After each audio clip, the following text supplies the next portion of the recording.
Welcome to another episode of JNF and Jerusalem Post Israel Unpacked.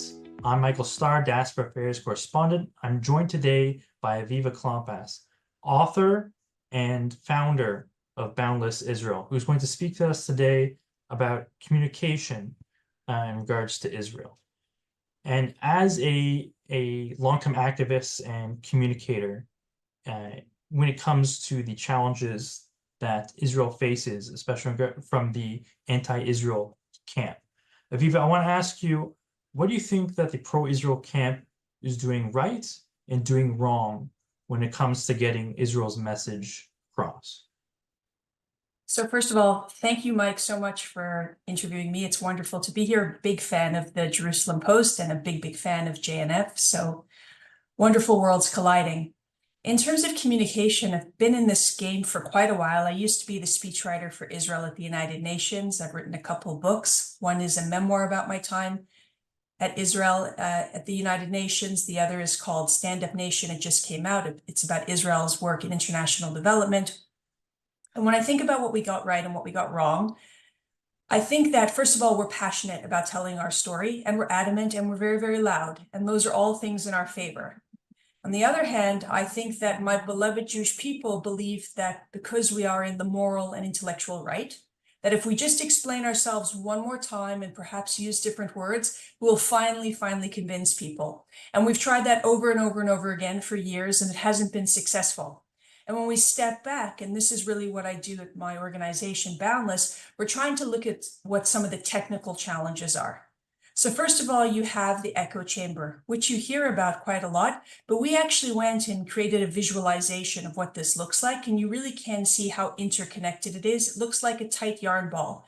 And really what it is that we are all talking to one another and sometimes trying to yell over one another, and we need to figure out how we're going to stop talking to ourselves and start talking to people outside of that echo chamber. The second thing we have to be cognizant of is that there is algorithmic manipulation. There's a study that was done by the Network Contagion Research Institute that looked at TikTok as an example, and it found that topics that are in the interest of the Chinese government, so demonizing the United States, get amplified on TikTok, and topics that are not in the interest of the Chinese government get muted or suppressed. Conversations around the Uyghurs, around Tibet, around the South China Sea, you see suppressed. And you also saw a number of reports about in this conflict how the hashtag Free Palestine is being amplified. The Wall Street Journal did an exercise where they created a number of fake accounts for teenagers, and they waited to see how long they were being pushed information that was radically anti-Israel, and it was really just a matter of hours. So there is certainly not an even and fair playing field that we're playing on out there. And the last thing that we have to be cognizant of is that there's a huge amount of inauthentic activity taking place. A day after the horrific October 7th attacks, there were more than 40,000 fake social media accounts that had been inactive for over a year, so they existed, but all of a sudden they started posting hundreds of times a day, a clear sign that it's not a human being and that it's a bot. An Israeli company called Diaspora has found that in this war, about 26% of the conversation is inauthentic or bots, meaning there's about a 1 in 4 chance that online you are arguing with a robot. It certainly feels like that sometimes, even when they're not robots. Me as well. But when you're dealing with so many inauthentic users and an echo chamber, is there a way for the pro-Israel camp to break through that? It's also one of the things we look at Boundless. We call ourselves a think action tank because we want our interventions to be truly data driven. So the first question we asked is, who do we actually need to be able to talk to? And we did a massive study last summer where we asked that question, and our focus was on the United States, and we came out with a number of priority audiences. The first rule in communications is tailor your communications to your audience. Once you know who your audience is, then you can start to do things like opinion polling and figure out what do they know, what are their values, where do they get information, who are credible sources of information for them, and then you can begin to develop more effective and very targeted messages. So that's really what we've been doing. And what you need to understand about the echo chamber is that inside of the echo chamber, it's not who we want to be speaking to. Once you know who outside of the echo chamber you want to speak to, you need to figure out who has credibility and entry into those communities. And it's not me and it's not Mike Starr. It's people outside of our community. And so we need to find those allies. We need to work with those outlets, those prominent voices, whether they be religious leaders or civic leaders or policymakers or law enforcement, and they have to be the ones to deliver these messages. So one of the biggest kind of points of contention that you'll see online, especially on Twitter or X rather, is this fight about the discussion on casualty counts, and often you'll see media outlets and members of the public adopt Hamas talking points about casualties, or widely misleading reports about projections of casualties. Why do you think this is occurring? Why do you think this information is so readily adopted, and what can be the response to this misinformation? It's a timely question because I'm looking at the news today, and the AP and all the major outlets are reporting that 40,000 people killed in Gaza. Very few of them say that it's according to the Gaza Health Ministry, and none of them say that the Gaza Health Ministry is run by a US designated terror organization. And they would never, to your point, print that about casualty counts in Afghanistan, taking the information from the Taliban. That would be absurd. But when it comes to Gaza, they don't speak Arabic, they're not in Gaza, and they're still happy to take that information. And you have to look, you have to take out a microscope and search inside of the article, and maybe you'll be lucky enough to find the line, "We were unable to independently verify this information." The reason that I think that this is taking place is that there is a war of imagery. So first of all, we know that there is undue attention and focus on Israel in the media, but also in international affairs. It's the same thing at the United Nations where I worked, which is that you have 193 countries in the world, and yet the institution appears to be consumed with talking about Israel, running sessions about it, vilifying it, producing resolutions, reports endlessly. So first of all, you have this undue focus on Israel. And then in the last 10 months, we have this war of imagery playing out on social media. For the first 1 week, 2 weeks, that imagery was focused on the devastation in southern Israel. And then it very quickly pivoted to the devastation inside of Gaza. And the rule in media, but especially on social media, is if it enrages, it engages. That's what captivates people. That's what grabs their attention. That's what they're most likely to look at, to click on, to comment on, and to generate outrage. And outrage and attention and eyeballs generates revenue. And ultimately, I think that's what the challenge is for us.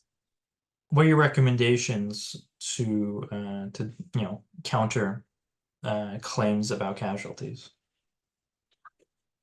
So first of all, I think we need to call out my position, which was forged in fire from working for Israel at the United Nations, is that to never ever accept that any of this is normal or acceptable, not for a moment. And even though it feels like it's an uphill battle, that we need to call out this sort of misinformation and disinformation every single time, unrelentingly. And we need to demand better from media outlets, but also from political leaders. There was an incident where the president of the United States cited the figures essentially from Hamas and Gaza. That's absolutely unacceptable. We can't accept that that's going to be the norm. The challenge that we have on social media is that it is a dystopia. It's an alternate reality, an alternate set of, it's not facts, it's just really fiction. And the challenge that we face is that you don't stand up to it. If you don't call it out, eventually more and more people believe that that is the reality. They think that's how most people think, and then it becomes how they think. It's just basic psychology. And that's really the war that we have to undertake as a Jewish people, as the Jewish organizations in this ecosystem, and really anybody that cares about integrity and honesty and a free press, is to say we're not going to accept the dystopia of social media as the reality in the world. It is wildly dangerous for that to take place, and not just for Israel. The World Economic Forum every year puts out a report where they name what they believe are the greatest threats to the world in the short term, in 2 years, and in the long term, in 10 years. And this year in 2024, what they named for the very first time as the greatest threat to the world order in the short term is misinformation and disinformation campaigns. And that shouldn't come as a surprise, because this year about half the world's adult population is going to be at the polls. United States, France, Iran was at the polls. They're not all free and fair elections, but there's huge stakes at play this year. And that's why we're seeing more and more of these online campaigns. And we need to figure out how we're going to distinguish between truth and fiction. There are students who are going to be going back to school soon, particularly in universities where they're going to be facing very anti-Israel hostile environments. As you mentioned earlier, you worked at the UN with Israel's mission to the UN as a speechwriter. You wrote a book about it. So as a veteran communicator, how do you think that pro-Israel students can prepare themselves for this environment filled with disinformation? I think last week I was at the Israel on Campus Coalition, where they had 500 students who are about to return to campus. And this is the question on everybody's minds. And I was actually very impressed because they're well aware of what they're about to walk into and they're bracing for it. And there's two things that I think are really, really important, and that's to have a community. So first of all of us that want to, we have to ensure that these students understand that we have their back, that we care deeply about the situation on campus and we care deeply about them, and we need to show up for them and support them in as many ways as is possible. And they also need to go and to find community on campus. It's a little bit like the real world version of an echo chamber. It's not sufficient to just stay in our own little bubble. They need to do the hard work of trying to reach outside of their small circle and be able to engage in dialogue with other people. They need to know their rights as students on campus, and they can get a lot of support on this and resources from the Brandeis Center for Human Rights, which is led by Elisa Lewin.